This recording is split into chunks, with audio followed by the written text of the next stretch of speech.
Welcome to fishing brothers. నమస్తే.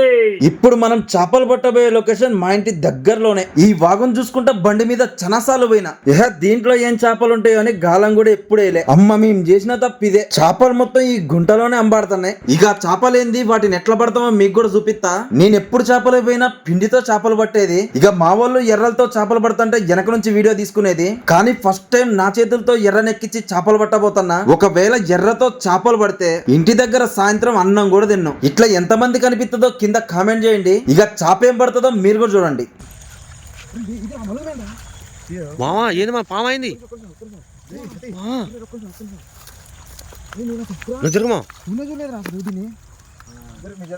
ట్రైన్లే బాబాయ్ first time ఎర్రతో చేపలు పట్టినందుకు ఒక మలుగుమైన చేప పడ్డది. ఇలాంటి చేపల్ని చూస్తే కింద తమ్ముడు తడిసిపోతాడు. ఇక మన వీడియో నచ్చింది అనుకుంటానా? నచ్చితే లైక్ చిన్న కొట్టండి, గంటను గట్టి గుద్దండి. ఇంకో వీడియోతో మళ్ళా కలుద్దాం. రైట్ మళ్ళా.